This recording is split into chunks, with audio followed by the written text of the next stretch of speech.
After 15 seasons behind the bench, general manager of Mississauga Steelheads, James Boyd, will now strictly focus on just that general manager role. James, heading into this season, what sort of adjustments do you have to make focusing on just the GM role?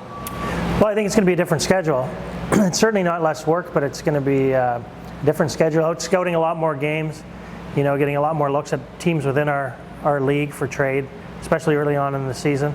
And then focusing on the minor midgets as the season goes along for the OHL draft. I'm excited about that part and getting a better handle on, especially the OHL draft and learning about that age group. But there's going to be adjustments. Exactly what they are, I'm not sure yet. I'll be able to tell you at the end of the season. I've been behind the bench for more than 15 years, so it's definitely a transition I'm looking forward to. Why is this the right time for the organization to have you focused on being a GM rather than both the GM and coach dual role? Well, I think that the way that the league has evolved, there's a lot of great stuff going on in the league as far as player safety and education, but there's a greater time requirement from the staff as well. And I think we've seen that around the league when teams shift away from the sole role of general manager and head coach to the dual role. And I think that more and more it's becoming a recruitment league. We draft players, and then it's up to us to convince the families that we're doing an excellent job and we're going to take care of their kids. And often that requires meeting with the players and the parents over the course of the year, throughout their OHL career. And a lot of teams are having success, with players coming in later on in their career. So I think we could do a much better job of selling our program. We got a great thing going on here. We got to continue to draft well and educate those families. The Mississauga's the place to be. James Richmond, Jeff Krizakis, and Jamie Caruso, your other bench bosses, what can be said about them?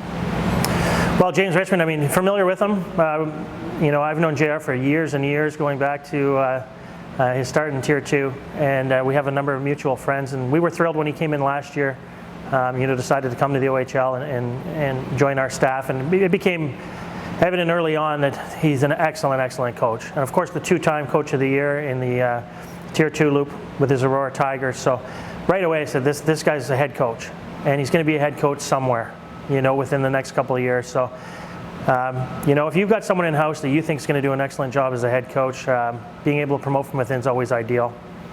And then Jamie Caruso, I got to know, from our old playing days in the OHL.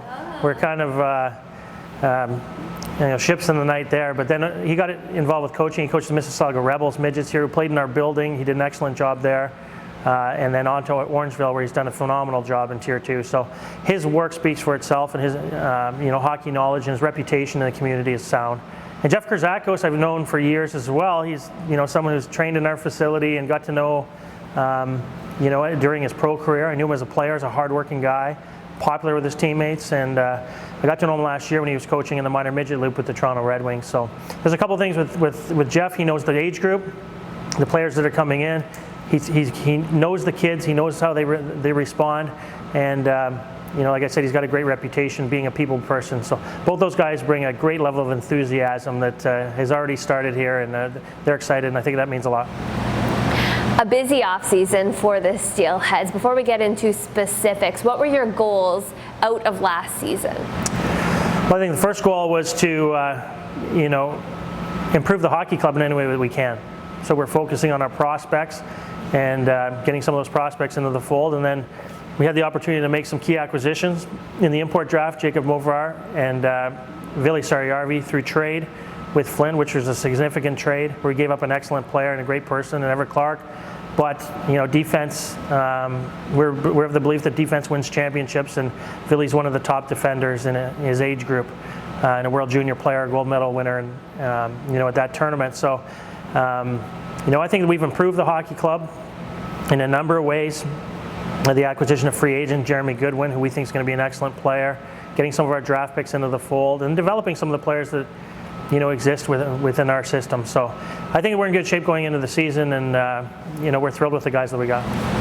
Joseph Merdaka and Jacob Ingham will now be dealing with Ryan Daniels as their new goalie coach. He was the video coach last season and a former OHL goaltender. So what part of his game does he bring to these two young netminders? Much more. He really knows the game, and He's another people person that has been the goalie coach of the Lakeshore Patriots, who won a championship in the OJHL 2 years ago.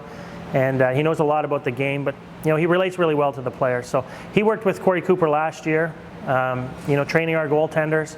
And Corey, was offered a position with the Ottawa Senators earlier this summer. So through graduation, it's just a natural progression that Ryan takes over that key position with us, and he's already got an existing relationship with the goalies and with the players on the team, so it's a natural fit. Switching gears a little bit, why is Michael McLeod the right guy for the captaincy? Because I think that Mike McLeod, just being Mike McLeod, exhibits all the leadership qualities that we value around here. His hard work and fearless attitude, and his respect that he shows to his teammates. And Mike doesn't have to change anything. He's just got to keep coming to the rink and doing whatever he does every day. And so there's no pretending there. And I think it's just a natural no-brainer. Watching Mike, Nate, Alex, Sean, and Austin all get drafted earlier on in June, what did that mean to you? Well, just happy for them. Every kid on our team works so hard. We're so demanding, and it's not easy to be an OHL player and put in the work. So when players are rewarded by being drafted, I'm just happy for the players, because you see that work.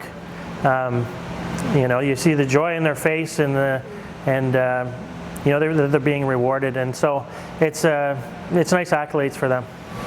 Well, it's also a testament of your coaching as well. But what does it mean to the organization to have these guys in the spotlight? Well, I think that it validates what you're doing to a certain extent. I think you have to draft well in order to have players that are recognized by NHL teams. I think that our fans recognize those players right from the start of the season, and I think our Steelheads fans really appreciate those guys. But maybe it creates a little bit of broader appeal for our team in the community here when they're reading the key publications that are praising our development. So it means a lot for our team that we're moving in the right direction. The past few seasons, Steelheads fans have been treated to a dramatic entrance into the season, whether it's a goaltender landed on the home opener or an overage or impact player added to the roster. What can they expect this season? We'll see what the season brings. I mean, there's a lot of moving parts. There's a lot of quality players in our league that have a chance to play professionally that maybe return to the league. There's a lot of players that are going back to their respective clubs trying to earn spots. So we'll see. If we got a chance to improve our hockey club, we will, but we're certainly not going to force the issue at the start of the season to create a splash. All right. Thank you very much, James. Thanks, Holly.